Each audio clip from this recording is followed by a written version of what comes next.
सहनाववतु सहनौ भुनक्तु सह वीर्यं करवावहै तेजस्विनावधीतमस्तु मा विद्विषावहै। ओम शांति शांति शांति। हरि ओम श्री गुरुभ्यो नमः। हरि ओम। श्रीमद् भगवद गीता अध्याय 1 ની આજે શરૂઆત કરશું। એની પહેલા એક બે વાત રહી જાય છે, એના પર વાત કરશું। ગયા વખતે આપણે વાત કરેલી કે આખી ગીતાની અંદર કો કે આપણા હિન્દુ સંસ્કૃતિના બધા શાસ્ત્રોની અંદર કો ત્રણ યોગની મુખ્ય વાત કરેલી છે। એની અંદર બધા યોગ સમાઈ જાય છે। ઓ સોરી હરિ ઓમ। एक मिनट। हाँ उभा रहो। हाँ ओके ओके ओके ओके। हाँ એટલે એમણે સ્પીકરનું વોલ્યુમ ઓછું કરી નાખ્યો છે, જે બેનને નહીં સંભળાતો હશે ને। હા હાલો હરિઓમ, સંભળાય છે ને? ઓકે ઓકે ઓકે ઓકે કઈ નહીં। હા તો ત્રણ યોગ મુખ્ય છે અને ત્રણ યોગ બધા શાસ્ત્રની અંદર આ ત્રણ યોગ આપ્યા ને બધા જ યોગ આ ત્રણ યોગની અંદર સમાઈ જાય છે।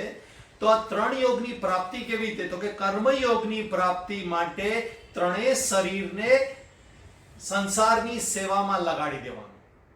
વાત કરી સ્થૂળ સૂક્ષ્મ અને કારણ શરીર। આ ત્રણેય શરીર આપણને ભગવાને આપ્યા છે। સ્થૂળ શરીર એટલે આ દેખાય છે, સૂક્ષ્મ શરીર જે આ સ્થૂળ શરીરને ચલાવે છે, આંખ આ શરીરને ચલાવે, હાથ આ શરીરને ચલાવે, હસ્તેન્દ્રિય, પાદેન્દ્રિય, આ પાંચ જ્ઞાનેન્દ્રિયો, પાંચ કર્મેન્દ્રિયો અને અંતઃકરણ આ શરીરને ચલાવે, એટલે એને સૂક્ષ્મ શરીર, પણ દેખાય નહીં એટલે એને સૂક્ષ્મ શરીર કહેવાય। અને આ બંને શરીરનું જે કારણ છે એ કારણ શરીર અજ્ઞાન પણ આપણને મળેલું છે। તો આ ત્રણેયને આપણે સંસારની સેવા માટે લગાડી દેવાનું છે। તો એના માટે જરૂરી શું છે? તો કે કરવાની શક્તિ, શારીરિક બળ અને અધિકારી કોણ? તો કે જેને સેવા કરવામાં રસ હોય એ।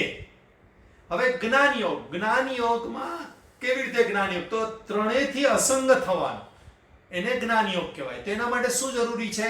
તો કે જાણવાની શક્તિ એટલે કે સમજ શક્તિ હોવી જરૂરી છે। તો સત્સંગ સમજાય, શ્રવણ કરો સમજાય, મનન પછી કરવાનું મન થાય અને પછી નિધિધ્યાસન કરવાનું મન થાય। એનો અધિકારી કોણ? તો કે જિજ્ઞાસુ, પોતાને જાણવું છે કે હું કોણ છું, આવો જિજ્ઞાસુ જ્ઞાન યોગનો અધિકારી। અને ભક્તિ યોગનો અધિકારી તો કે સ્વયંને પરમાત્માને સમર્પિત કરી દે। એટલે કેવી રીતે થાય? તો કે પરમાત્માને સમર્પિત કરી દેવાનું આપણે। એના માટે પરમાત્મા સર્વશક્તિમાન છે એવી માનવાની શક્તિ। પરમાત્મા છે, મારી અંદર છે, આખા જગતની અંદર છે અને એ જ સર્વશક્તિમાન છે, આવી માનવાની શક્તિ અથવા વિશ્વાસ હોય તો આ આપણે ભક્તિ યોગ કરી શકીએ। અને એનો અધિકારી કોણ? તો કે જે શ્રદ્ધાવાન છે અને વિશ્વાસ જેની અંદર છે એ। આ વાત આપણે કરી લીધી। ગીતામાં બીજા કયા કયા યોગની વાત કરેલી છે? આમ તો 18 નામી 18 યોગ છે, પરંતુ એની અંદર પણ બીજા યોગની વાત કરી છે। યજ્ઞ યોગ, યજ્ઞ યોગ, દાન યોગ, તપ યોગ, ધ્યાન યોગ, પ્રાણાયામ યોગ, હઠ યોગ, લય યોગ। શાસ્ત્રના બધા યોગ ભગવાને કયા છે? શાસ્ત્રમાં જેટલા પણ યોગ છે એ બધા ગીતામાં કયા છે? અને માટે જ ગીતા એક ગીતા ભણી લો તો બધા શાસ્ત્રનો સાર એની અંદર આવી જાય છે। હવે સાધનાની બે શૈલીઓ છે। તો પહેલા માટે આપણે શૈલી સમજવા માટે આપણે એ સમજવું પડે કે આપણી અંદર કેટલા અંશ છે। તો આપણી અંદર બે અંશ છે, એક જડ અંશ છે અને એક ચેતન અંશ છે। ચેતન અંશ એ પરમાત્માનો અંશ છે। જે હું બોલી શકું છું ને એ અંદર રહેલા પરમાત્માને આ દેખાય છે ને એ તો મોઢું જડ અંશ છે, પરંતુ આ મોઢું જેને લીધે બોલી શકે ને એ ચેતન અંશ અંદર છે। એટલે જ મળદાની અંદર આ મોઢું હોય છે, પરંતુ ચેતન અંશ હોતો નથી, એટલે એ બોલી શકતા નથી। એટલે આપણી અંદર બે અંશ છે, જીવિત વ્યક્તિની અંદર બે અંશ છે। હવે શું છે? તો કે ચેતન અંશને લીધે પરમાત્માની ઈચ્છા થાય અંદર આપણે જે ચેતન અંશ છે એ આપણને સારા રસ્તે લઈ જાય, સાત્વિક રસ્તે લઈ જાય, પરમાત્મા તરફ જવાનું મન થાય. અને જડ અંશ છે ને એ સંસાર તરફ જવાનું મન થાય, સંસારની ઈચ્છા થાય. પરમાત્માની ઈચ્છા તો પૂરી થશે, પરંતુ સંસારની ઈચ્છા ક્યારેય પૂરી નહીં થાય. અહીંયા મારી સામે ઘણી એજના બહેનો ભાઈઓ બેઠા હશે. આપણે કેટલી બધી સંસારની ઈચ્છા કરી. ધારો કે પહેલા લગ્ન કરવાની ઈચ્છા કરી, તો લગ્ન કરવાની ઈચ્છા પૂરી થઈ ગઈ, પરંતુ સંસારની ઈચ્છા રહી. આપણે એમ કહીએ છીએ કે લગ્નની તો ઈચ્છા પૂરી થાય, મારી બધી ઈચ્છા પૂરી થાય. બધી થાય છે તો નવી કેમ આવી જાય છે? એ નવી ઈચ્છા પણ સંસારનો ભાગ છે. લગ્ન કર્યા એટલે ઘરની ઈચ્છા ઉત્પન્ન થાય, ઘર લીધું એટલે છોકરાની ઈચ્છા ઉત્પન્ન થાય, છોકરો કર્યો એટલે છોકરાની ભણવાની ઈચ્છા ઊભી થાય. આ ચાલુ જ રહે છે. એટલે આ બધો મળીને સંસારનો ભાગ છે. સંસાર બંધ નથી થતો. એક એક ઈચ્છાઓ આપણને એમ લાગે છે પૂરી થાય છે, પરંતુ એ બીજી નવી ઈચ્છાઓ ઉત્પન્ન કરે છે. અને એટલા માટે થઈને જ આપણે પરમાત્માના અંશ છીએ, પરમાત્માના તરફ ચાલવાનું છે. પરમાત્માની ઈચ્છા પૂરી થશે, સંસારની ઈચ્છા ક્યારેય પૂરી નહીં થાય. 20 વર્ષનો છોકરો હોય કે 100 વર્ષનો છોકરો હોય, ભાઈ હોય, એમની સંસારની ઈચ્છા પૂરી થવાની નહીં. આ લખી લો. પરમાત્માની પ્રાપ્તિ અને સંસારની પ્રાપ્તિ શેને આધીન છે? સંસારની આ પ્રાપ્તિ કર્મને આધીન છે. કર્મ કરો તો સંસારમાં સફળતા મળે, પરંતુ પરમાત્માની પ્રાપ્તિ કર્મને આધીન નથી. પરમાત્માની પ્રાપ્તિ તો કર્મથી નિવૃત્તિને આધીન છે. કર્મ તો અંતવાન છે. એક મિનિટ, હા, એક બેન ફોન કરે રાખે છે. એક મિનિટ. મારો વર્ગ ચાલે છે.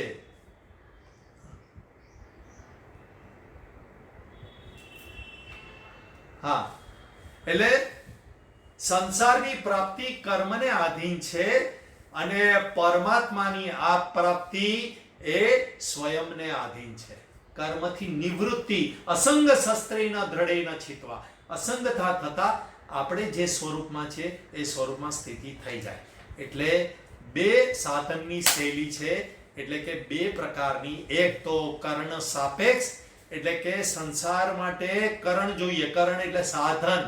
સાધન દ્વારા આપણે સંસારને પ્રાપ્ત કરી શકીએ. અને બીજું કરણ નિરપેક્ષ, એટલે સાધન વગર.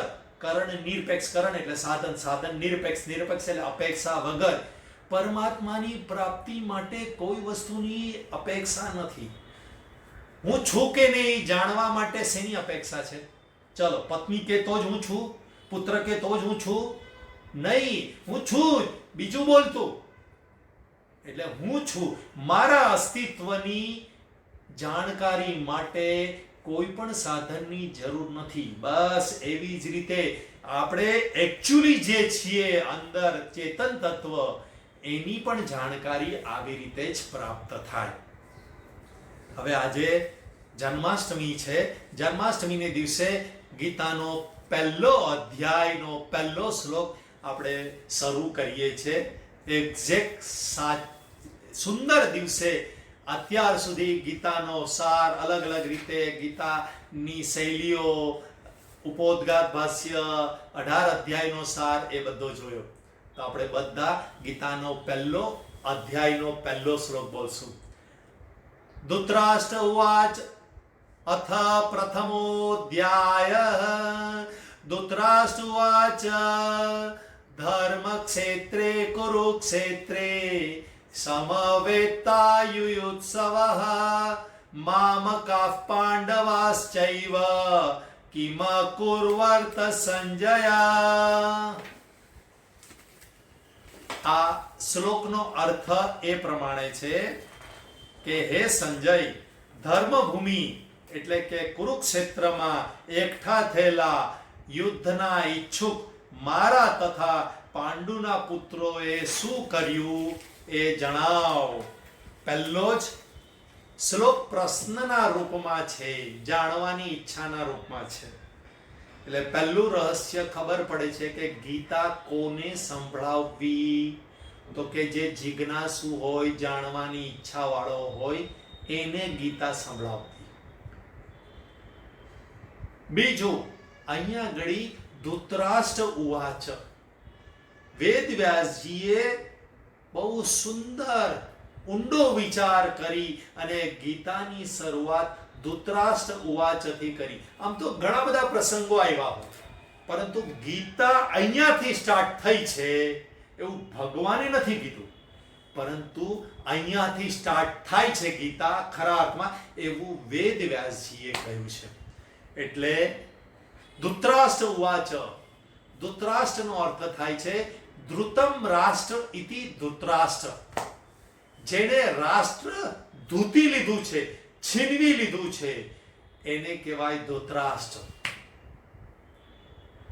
હવે આપણે બધા ધૃતરાષ્ટ્ર છીએ? ચેક કરો. ધૃતમ રાષ્ટ્ર, આપણે રાજ્ય છીનવી લીધું છે? હા, આપણે બધાએ રાજ્ય છીનવી લીધું છે.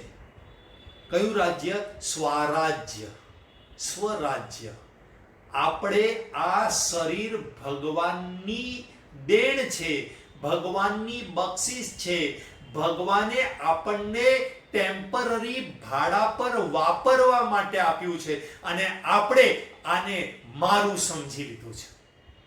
મારું છે શરીર, હું ચાહીશ એ રીતે કરીશ, મારે સૂવું હશે તો સૂઈશ, મારે કોઈ સત્સંગ નથી કરવો, મારે કોઈ સારા રસ્તે નથી જવું, મારે બધાની સાથે બનાવટ કરવી છે કે આ બધું છે, અને હું જે ખાઈશ, જે પીશ, જે રીતે જીવન જીવવું હશે જીવીશ. શાસ્ત્ર શું કહેવા વાળું, તમે કોણ કહેવા વાળા? આને કહેવાય ધૃતરાષ્ટ્ર, ધૃતમ રાષ્ટ્ર. હવે વિચારી લેજો કે આવું આપણે કર્યું છે કે આ શરીરના નિયમો પ્રમાણે આપણે જીવીએ છીએ? બાજુવાળાનું ટેબલ લાવ્યા હોય તો એને સારી રીતે સંભાળી અને કામ પૂરતું કામ રાખી અને પાછું આપી દેવાનું. ચદરિયા જીની રે જીની, જ્યો કી ત્યો ધર દીની, ચદરિયા જીની રે જીની. કબીરનો દોહો છે કે હે ભગવાન, આ ચદર એટલે કે શરીર બહુ સૂક્ષ્મ છે અને મેં એને સારી રીતે સંભાળ્યું છે અને તને ફરીથી પાછું આનો સદુપયોગ કરી અને તને ધરી દીધું છે. એટલે બરાબર સમજો, જે પણ પોતાને દેહ માને છે, શરીર માને છે પોતાને, અને શરીરને મારું માને છે, એ બધા જ ધૃતરાષ્ટ્ર છે. અને ધૃતરાષ્ટ્ર જ આવી ભાષા બોલે, જેમ મેં ભાષાંતર કર્યું ને એવી ભાષા બોલે. મારા અને પરાયા આવી ભાષા ધૃતરાષ્ટ્ર જ બોલે. તો પહેલા આપણે જે વાત કરી ગયા છીએ સમજીએ કે ગીતા કોણે કોની વચ્ચે કહી છે. તો અહીંયા જે સમજાણું પહેલું તો કે ધૃતરાષ્ટ્ર અને સંજય વચ્ચેનો સંવાદ છે. સંજય ગીતા સંભળાવે છે. ધૃતરાષ્ટ્ર એના રાજમહેલમાં બેઠો છે અને સંજય બોલે છે કે આવી રીતે અર્જુન, દુર્યોધન આમ જાય છે, તેમ જાય છે, પછી અર્જુને પ્રશ્ન પૂછ્યો, પછી કનૈયાએ જવાબ આપ્યો, વગેરે વગેરે. તો સંવાદ બે છે, એક સંજય અને ધૃતરાષ્ટ્રનો, પરંતુ મુખ્ય સંવાદ કૃષ્ણ અને અર્જુનનો છે. કૃષ્ણ ભગવાન અર્જુનની વ્યથાને સાંભળી અને ગીતા કહેવાની શરૂઆત કરે છે. પહેલા વ્યથા રજૂ કરે છે પહેલા અધ્યાયમાં, અને પછી બીજા અધ્યાયથી ભગવાન બોલવાનું ચાલુ કરે છે. અને હજી પણ ત્રીજા પ્રકારનો સંવાદ છે. એ વૈશંપાયન ઋષિ જન્મે જઈને આ મહાભારત કહે છે, એમાં ગીતા આવે છે. એટલે વૈશંપાયન ઋષિ જન્મે જઈને આ ગીતા કહે છે. આમ ત્રણ સંવાદોનું મિશ્રણ આની અંદર છે, પરંતુ મુખ્ય સંવાદ છે આ ગીતા કૃષ્ણનો ઉપદેશ છે. મહાભારતના ગ્રંથમાં ભીષ્મ પર્વમાં આવેલી છે. 25 થી 42 અધ્યાય છે. આ વાત હું કરી ગયો. હવે ધૃતરાષ્ટ્રનો અર્થ સમજ્યા. આપણે ધૃતરાષ્ટ્ર હોઈએ, જો હું શરીર છું એવું માનીએ એટલે કે અજ્ઞાની હોઈએ, હું કોણ છું, સચ્ચિદાનંદ સ્વરૂપ નથી, ખબર નથી, તો આપણે ધૃતરાષ્ટ્ર છીએ. અને ધૃતરાષ્ટ્ર અંધ હતો. શરીરથી તો અંધ હતો, પરંતુ અહીંયા ઘડી લક્ષાર્થ લેવાનો છે, મોહાંધ હતો, મોંમાં અંધ હતો. શરીરથી અંધ હોય ને તો એ કોઈ વાંધો નથી, પરંતુ આંખથી જોતો હોય અને મોહાંધ હોય એ તો વધારે ડેન્જરસ. સમજો, ધૃતરાષ્ટ્રને તો આંખથી દેખાતું નહોતું, એટલે કોઈ ચઢાવે, એનો પુત્ર ચઢાવે એટલે એના પુત્રના મોંમાં ફસાય અને એ ભૂલો કરી દેતો, એ કહી શકાય. પણ આપણે બધા કેવા ધૃતરાષ્ટ્ર છીએ? તો કે આપણે તો દેખતા ધૃતરાષ્ટ્ર છીએ, દેખતા છીએ, અને આપણે શરીરનું રાજ્ય છીનવી લીધું છે અને મોહમાં અંધ છીએ. પછી પુત્ર, પુત્રી, પતિ, પત્ની, ઘર, ધન, સંબંધીઓ, આ બધાના મોહમાં અંધ છીએ. અંધ એટલે વિવેક નથી પ્રાપ્ત થતો. મોહાંધ થઈ જાય એને વિવેક પ્રાપ્ત ન થાય, વિવેક ન કરી શકે. અરે પણ સાચું શું છે એ જાણવાનું હોય. નહીં બસ મારી દીકરી છે, મારો દીકરો છે, મારો પતિ છે, મારી પત્ની છે એટલે એ સાચા જ હોય. નહીં, વિવેક કરવાનો, મોહાંધ નહીં બનવાનું. નહીં, ભલે મારા સંબંધી હોય પણ છતાંય તમે ખોટા છો, આ સામેવાળા સાચા છે. આવો વિવેક કરો ને તો એ મોહાંધ નથી. અને ખાલી સમાજ સાથે વિવેક નહીં, ઘરમાં પણ વિવેક કરવાનો હોય, ન્યાય ઘરમાં પણ કરવાનું હોય. નહીં, ભૂલ કરી એને સજા મળવી જોઈએ. આવું ન કરે તો એ મોહાંધ છે. એટલે અહીંયા આગળ ધૃતરાષ્ટ્રના બે અર્થ કીધા, એક ધૃતમ રાષ્ટ્ર અને એક મોહાંધ. ગીતા જે મોહાંધ છે એના માટે પણ છે. એક જેણે રાજ્ય છીનવી લીધું છે, એટલે કે શરીર રૂપી રાજ્યને છીનવી લીધું છે એના માટે, અને બીજો અર્થ છે મોહાંધ છે એના માટે છે. આ ધૃતરાષ્ટ્ર શબ્દનો અર્થ છે.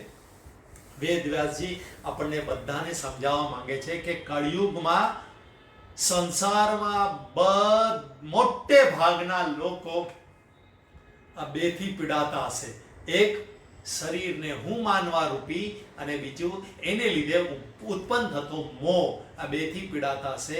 માટે આ લોકો માટે ગીતા જ જવાબ છે, અને આ રીતે સમજીને ગીતા ભણવાની છે. હવે આગળ બીજો શબ્દ હતો ધર્મ ક્ષેત્રે કુરુક્ષેત્રે. બે કીધું. તેમાં કુરુક્ષેત્ર એટલે જે રણભૂમિમાં મહાભારતનું યુદ્ધ થયું ને એ સ્થળનું નામ છે કુરુક્ષેત્ર. આ તો થયો બાહ્ય વિચાર કે બહાર દેખાય છે. કુરુક્ષેત્ર હજી પણ ભારત દેશમાં તમે જાઓ, યુપીમાં કે કશે છે કુરુક્ષેત્ર. તો એ કુરુક્ષેત્ર એટલે કુરુ રાજાનું ક્ષેત્ર. કુરુ રાજાએ જ્યાં આગળ ધર્મ ખૂબ, યજ્ઞ યાગાદી ખૂબ કરી અને એ જમીનને પવિત્ર કરી, અને એ જમીન પહેલા ખેડવાનું ચાલુ કર્યું કે જેનાથી આખા આપણા ભારત ક્ષેત્રમાં, ત્યારે ભારત દેશ નહોતો કહેવાતો, આખું ક્ષેત્ર આર્ય ક્ષેત્ર કહેવાતું હતું. એ ક્ષેત્રમાં બધી જમીનોને ઉપજાવ કરી. અહીંયા આગળ આ સ્થળે યજ્ઞ યાગાદી કરી અને વાતાવરણને, આખા ભારત ક્ષેત્રના વાતાવરણને એને શુદ્ધ કર્યું, અને માટે આ સ્થળ પવિત્ર થઈ ગયું હતું કુરુક્ષેત્ર. એટલા માટે જ પાંડવો અને કૌરવોએ આ સ્થળ પસંદ કર્યું, અને અહીંયા આ સ્થળ પર આટલું બધું પુણ્ય કર્મ થયું, ધર્મ કર્મ થયું. એટલે ભગવાન ના આશીર્વાદ હતા કે આ ક્ષેત્ર પર જે લોકો પણ મૃત્યુ પામશે એ લોકો સદગતિને પ્રાપ્ત થશે. જેવી રીતે કહેવત છે ને, કાશીનું મરણ અને સુરતનું જમણ પ્રખ્યાત છે. એટલે કાશીનું મરણ કેમ પ્રખ્યાત છે?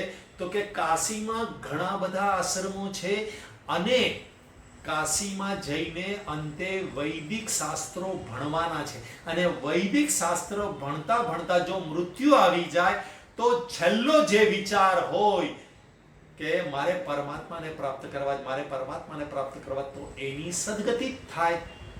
એ દ્રષ્ટિથી કાશીનું મરણ એટલે અંતિમ સમયે બધા કાશીમાં જતા અને ત્યાં સત્સંગ સાંભળતા અને વૈદિક શાસ્ત્રો શીખતા હતા અને માટે જ કાશીમાં આ કહેવત પડી હતી.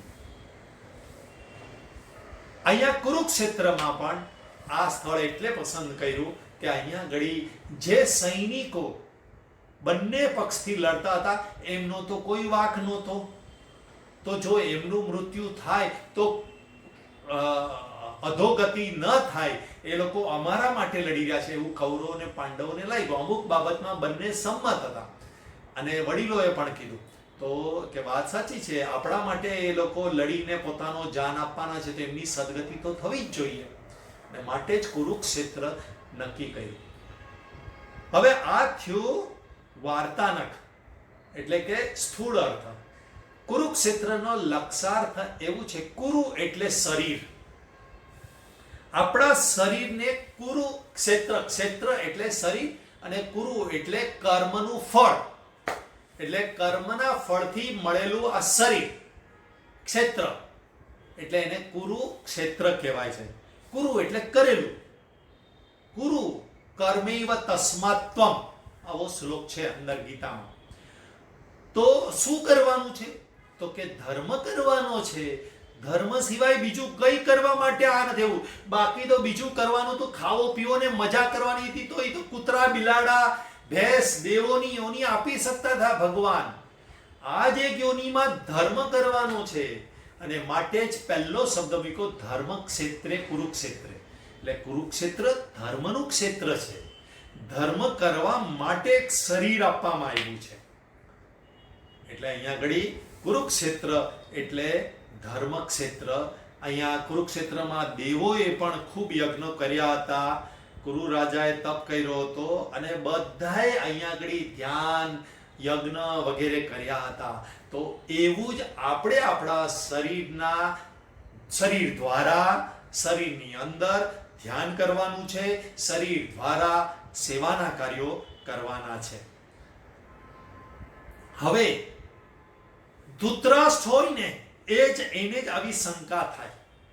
ધૃતરાષ્ટ્ર પૂછે છે ધર્મક્ષેત્રે કુરુક્ષેત્રે સમવેતતા યુયુત્સવ, યુદ્ધની ઈચ્છા ધરાવનારા બધા લોકો જે ભેગા થયા છે એમાં મારા અને પાંડુના પુત્રો શું કરી રહ્યા છે?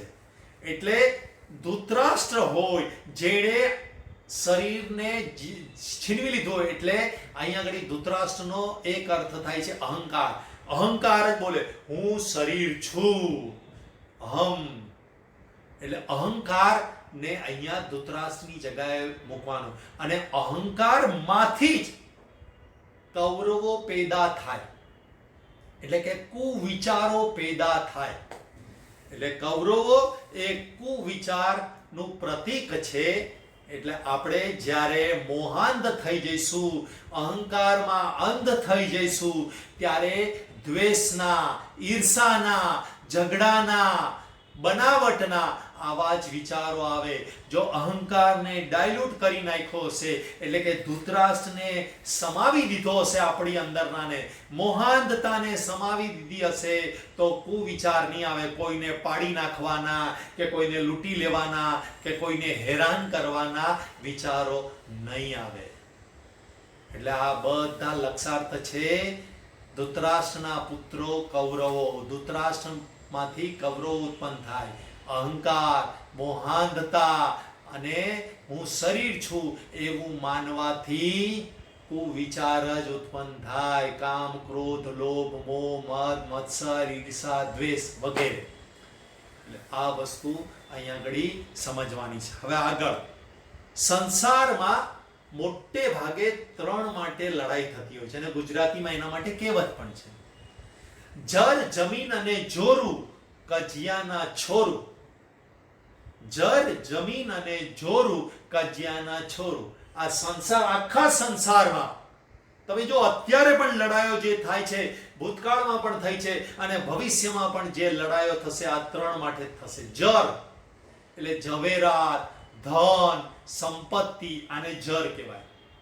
જમીન, ચાઇના જુઓ, પાકિસ્તાન જુઓ, શેના માટે આતંકવાદીઓને મોકલે છે, લડાઈઓ કરે છે, બોમ્બ ગોળા છોડે છે?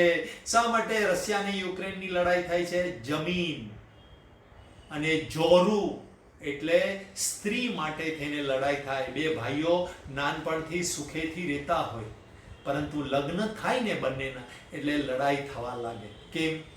તો કે જોરું. આ મારી વાત નથી કરતો હું, આ શાસ્ત્ર અને આપણા પૂર્વજોએ આ શાસ્ત્રની વાત કરેલી છે. આ મહાભારતનું યુદ્ધ પણ કોને લીધે થયું? મૂળમાં દ્રૌપદીનું અપમાન કર્યું. બાકી ત્યાં સુધી તો એકબીજાના ઘરે જવા આવવાનું ચાલુ હતું. ઇન્દ્રપ્રસ્થ બનાવ્યું, બધાને આમંત્રિત કર્યા અને આવ્યા પણ ખરા, ખાઈ પીને મજા કરતા હતા. હવે જવાની તૈયારી થઈ ત્યારે જ ઓલો રાજમહેલ જોવા ગયો અને એમાં આંધળાનો પુત્ર આંધળો. આ અપમાન થયું અને પછી તો એને છોડીશ નહીં, એનું તો અપમાન ભર સભામાં કરીશ દ્રૌપદીનું, એવું નક્કી થયું. અને પછી ઝઘડાનું મૂળ ચાલુ થયું અને પતન થઈ ગયું. માટે સાવધાન થઈ જજો, વિવેક રાખજો. કોઈને દોષ આપવાનો જરૂર નથી, કોઈને અહીંયા લક્ષિત કરવાનું નથી, પરંતુ આ વસ્તુ થાય તો એને રોકવાની છે. એ સમજવા માટે આપણે ગીતા અહીંયા કહીએ છીએ.